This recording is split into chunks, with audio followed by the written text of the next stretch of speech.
Hello my friend, welcome to my channel several art institute. स्वागत है आपके अपने चैनल सेवरल आर्ट इंस्टीट्यूट में। आज हम लेके आए हैं कक्षा 9वीं का पेपर त्रैमासिक एग्ज़ाम 2019-20 का सामान्य हिंदी का इंग्लिश मीडियम वालों के लिए एमपी बोर्ड। तो चलिए सॉल्व करते हैं। पहला क्वेश्चन, हिंदी आलोचना के शिखर पुरुष हैं। तो आचार्य रामचंद्र शुक्ल, सब में हमने टिक लगा दिया है। उपन्यास में 6 तत्व होते हैं। रसखान ब्रजभूमि में जन्मना चाहते हैं। उन्नत के धर्म, मातृभाषा, मणिकर्ण में गर्म पानी, वसंत व्याप्त है तो इन सभी में। और राम भक्ति शाखा के प्रमुख जो हैं तो तुलसीदास हैं। राम भक्ति वेद। तो चलिए अगला सॉल्व करते हैं। वीर गाथा काल के प्रसिद्ध कवि जो हैं पृथ्वीराज रासो हैं, पृथ्वीराज रासो। और इसमें श्री हरिशंकर परचाई की जो रचना है तो सदाचार की ताबीज, हिंदी गद्य के जनक माने जाते हैं भारतेंदु हरिश्चंद्र।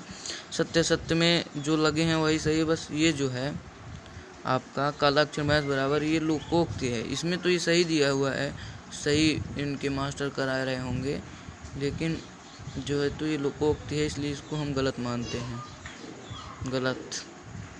अब समुद्र का पर्यायवाची जलज नहीं होता, सब जानते हैं। बूढ़ी काकी बुद्धिराम के पास रहती थी, एकदम सही।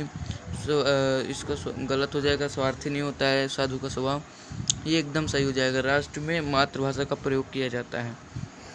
आचार्य रामचंद्र शुक्ल मित्रता में हैं। और प्रेमचंद्र जी जो हैं वह दूसरे नंबर। बूढ़ी काकी इसमें सब सही लगा हुआ है, आप देख के कर सकते हैं। स्क्रीनशॉट बिल्कुल ले लें। और हरिशंकर परसाई जो है तो टेलीफोन के रचयिता 3 नंबर। श्रृंगार रस के कवि जो हैं पद्माकर जी हैं। देशज पाहन हैं। तो चलिए अगला हम सॉल्व करते हैं।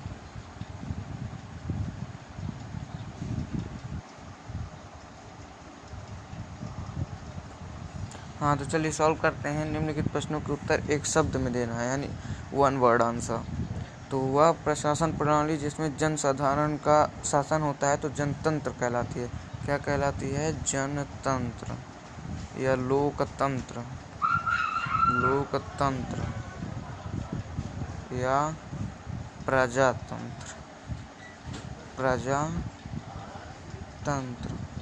ठीक है ना? ये सब कहलाती है। तो देखिए अगला क्वेश्चन, नए युग का निर्माण करने वाला। तो सब जानते हैं प्रवर्तक होता है नए युग का निर्माण करने वाला। प्रवर्तक, प्रवर्तक होता है नए युग का जो निर्माण करता है। समस्त पृथ्वी से संबंध रखने वाले को क्या कहते हैं? तो पृथ्वी संबंधी कहते हैं। पृथ्वी संबंधी, पृथ्वी संबंधी, पृथ्वी संबंधी कहते हैं उसको। अगला क्वेश्चन है, क्षण भर में नष्ट होने वाला। तो क्षण भर में नष्ट होने वाले को कहते हैं क्षण भंगुर। जो क्षण भर में नष्ट हो जाए क्षण भंगुर कहते हैं उसको।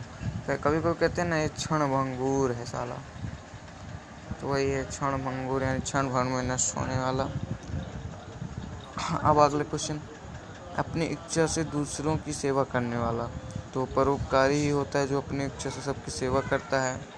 परोपकारी, परोपकार जिसको आप कहते हैं, जो परोपकार को करता है उसे ही परोपकारी कहते हैं। कोई कहे परोपकार को करने वाला, उसमें भी परोपकारी ही आएगा। अब आगे क्वेश्चन चलते हैं। प्रश्न 6 में 2 नंबर के 5 प्रश्न आएंगे आपके, 6 प्रश्न आएंगे। अब आगे चलते हैं। बूढ़ी काकी पाठ से आपको क्या शिक्षा मिलती है? तो बूढ़ी काकी पाठ से हमें यह शिक्षा मिलती है कि हमें जो वृद्धजन हैं उनकी सेवा करनी चाहिए। और मतलब सामाजिक पारिवारिक जो भावना है उससे हमको थोड़ी प्रेरणा मिलती है। अब चलिए, कबीर वीर गाथा काल के किन नामों से पुकारा जाता है? वीर गाथा काल को किन नामों से पुकारा जाता है? तो वीर गाथा काल को बहुत से नामों से पुकारा जाता है, आपके सर बताए होंगे। इसमें बहुत सारे जो है तो नाम हैं, शायद 3-4 नाम हैं। कबीर दास की पत्नी का क्या नाम था? तो इनका नाम लुई था। लुई था इनका नाम। ये आता है 10वीं में आता है, बहुत महत्वपूर्ण प्रश्न है। कवि रीतिकाल के किन्हीं 2 कवियों के नाम लिखिए।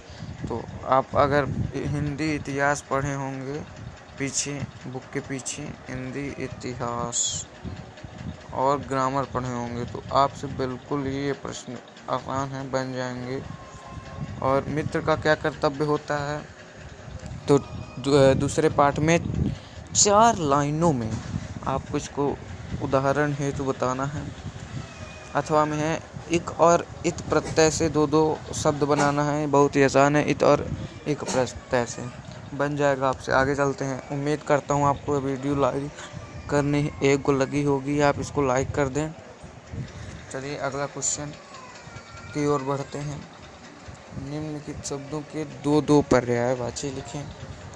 तो 2 पर्यायवाची किसके किसके लिखने हैं, हमें कृषक के लिखने हैं। कृषक के पर्यायवाची चलिए बता देता हूँ। एक होता है कृषि और एक आपको कमेंट में बताना है। चलिए दूसरा हम देखते हैं। दूसरे का आपको दोनों बताना पड़ेगा। तो इंद्र का जो है तो देवराज क्या होता है, देवराज, सॉरी गलत लिखा गया, देवराज और सुरेंद्र। चलिए और भी होते हैं, आप चाहें तो उनको भी लिख सकते हैं। अगला क्वेश्चन है उपसर्ग किसे कहते हैं। जो शब्द के प्रारंभ में लग के उसके मूल अर्थ को बदल देते हैं उसे उपसर्ग कहते हैं। अनुप्रास से आपको 2 शब्द बहुत ही आसानी से बन जाएंगे। इसी पूरे जो पेपर है इसी में आपको ये मिल जाएगा। चलिए निम्नलिखित शब्दों के विलोम लिखिए। तो विलोम लिखना है परतंत्र, प्रतंत्र।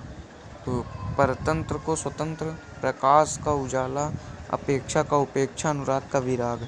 अथवा में यहाँ देशज शब्द किसे कहते हैं। तो आम बोलचाल में जो भाषा का प्रयोग होता है उसे देशज शब्द कहते हैं, या उसे भाषा के जो शब्द होते हैं उसे देशज शब्द कहते हैं। तो अगला क्वेश्चन है 12 नंबर, तद्भव शब्द किसे कहते हैं। कोई 2 उदाहरण देके इसे समझाइए। तो तद्भव आप जानते हैं जो हिंदी में प्रचलित होकर यूज होते हैं, यानी कि अपना रूप बदल देते हैं। और तत्सम जो का त्यों प्रयोग किए जाते हैं। संस्कृत के वे शब्द जो ज्यों का त्यों प्रयोग किए जाते हैं। अगला है सज्जन और स्वागत शब्दों में संधि विच्छेद कर संधि का नाम लिखिए। तो आपसे बन जाएगा, बहुत ही आसान है। निम्नलिखित के कोई 2 पर्यायवाची लिखिए। ये भी आपसे बन जाएगा, बहुत ही आसान है।